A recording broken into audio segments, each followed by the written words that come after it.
Hello everyone, welcome to the next class on the optimization technique.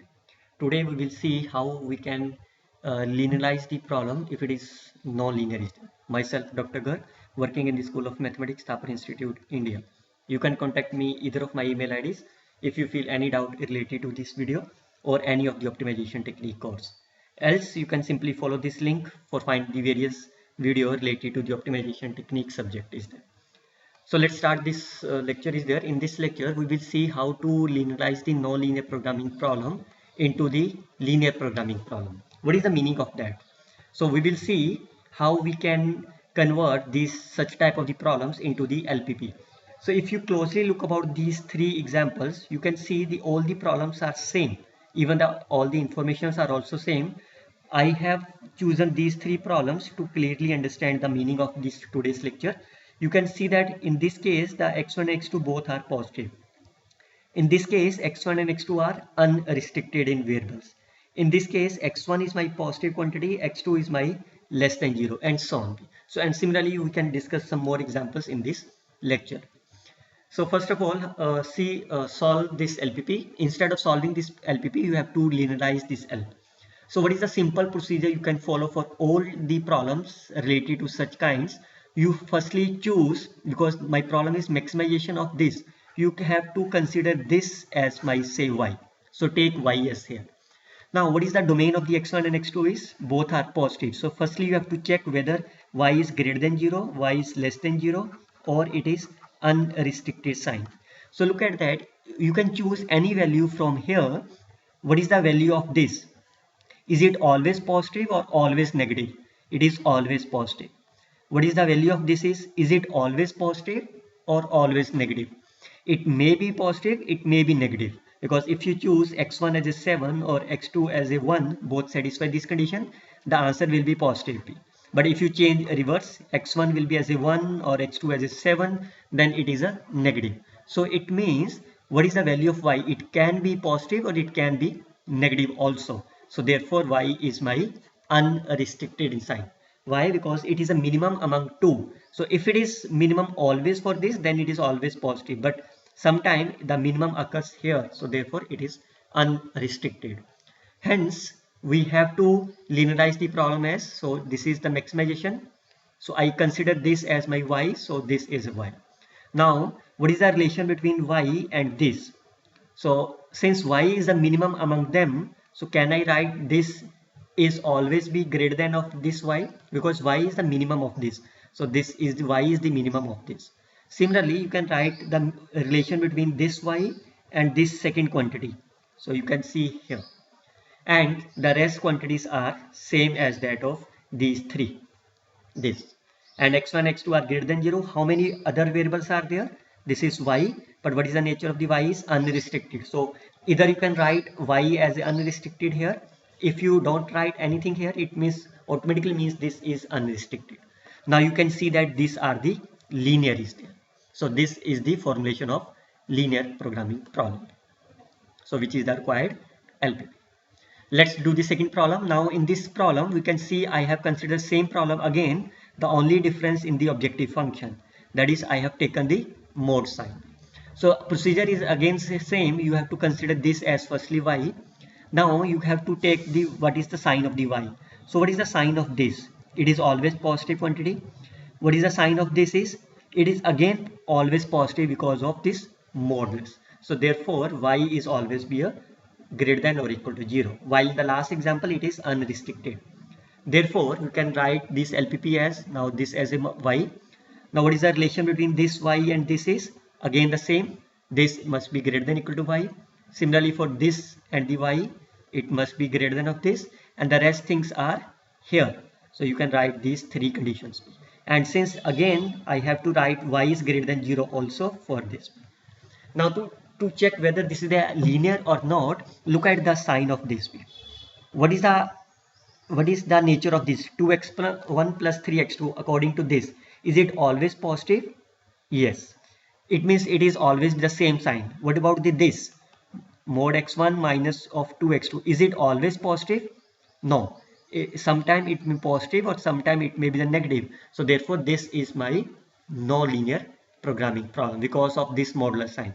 All of you remember that the mode of x is a non-linear when x lies between the real line.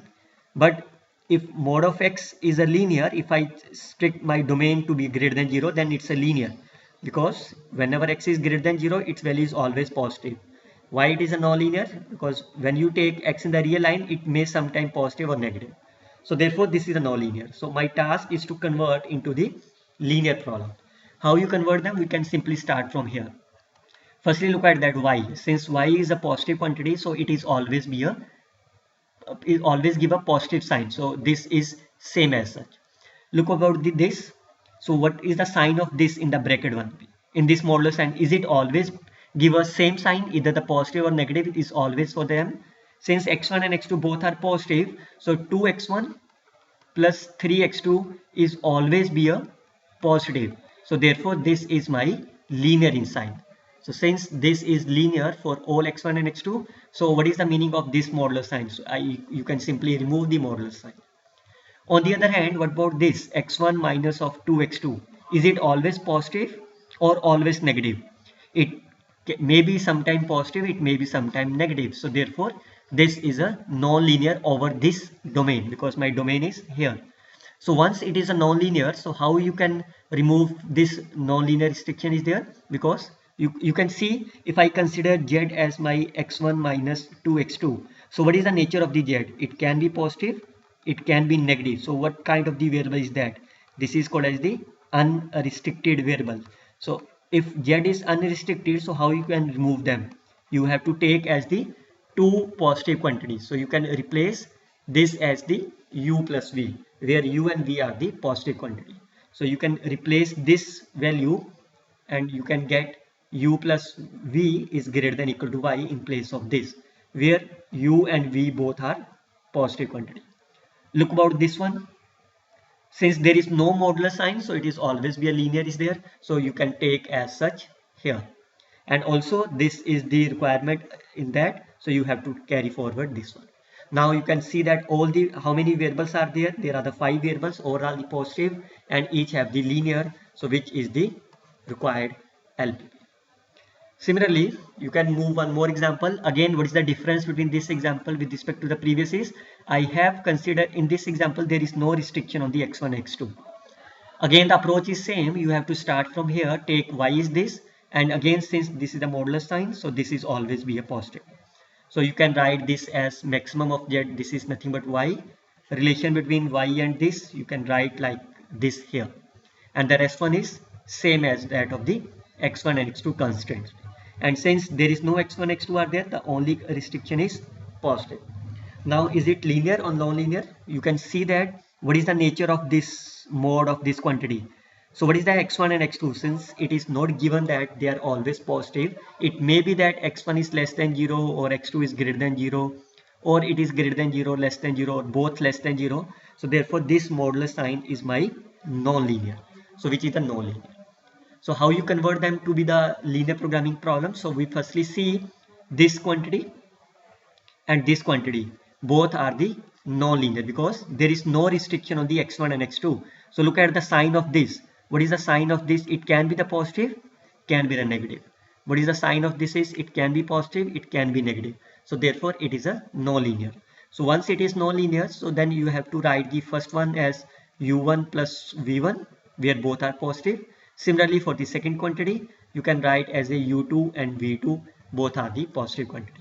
So you can substitute this value in here, what you get. So required LPP is maximization of z is y. The first one is 2x1, like say this is u2 plus v2 greater than y, and x1 minus 2x2 is here, and since these 4 quantities are greater than 0. Now you can see, now since there is no modular sign, so it is always be a linear. So therefore you can take it as such, and the only restriction here is greater than 0. So which is the required LPP, because how many variables are there? All are the same. The last example we again consider here, in this case, instead of taking both as the positive, we restrict one as a positive, second as negative. Again we can start from here. Now instead of this is a maximum of this. Since both are the positives, modular sign, so it is a positive quantity. So we can write here. Now what is the relation between y and this? Now since y is the maximum among these two, so therefore we can write y as this less than sign instead of greater than sign. So this is there. Now the rest are here. So you can carry forward this value to be here. Now is it linear or non-linear? Look at that. What is the nature of this modulus sign? So 2x1 plus 3x2, is it always positive? Now this time it is not always be there, because x2 is my negative always. So once x2 will be negative, so and x1 positive, so this term it may be the positive or negative. While what is the nature of this? X1 minus 2x2, since x2 is negative, so this part will always positive, so therefore x1 minus 2x2 is always be a positive quantity. So this part is a linear while this is a non-linear. So at least one of the variable is non-linear, so we can call as the non-linear programming. So how you now the task is linearize, how you linearize this function. So again, since 2x1 plus 3x2 is non-linear, because x2 is my less than 0, x1 is my positive, this is negative, so the sign of this may be positive or negative. So once it is a non-negative or positive, so you have to write as a 2u1 and v1 is there, where both are positive. Similarly, so therefore you can write as a maximum of z is y, the first value is become u1 plus v1 is here, both are positive. Look about this one. So in the domain x1 is greater than 0, x2 is less than 0, what is the nature of the mode x1 minus 2x2?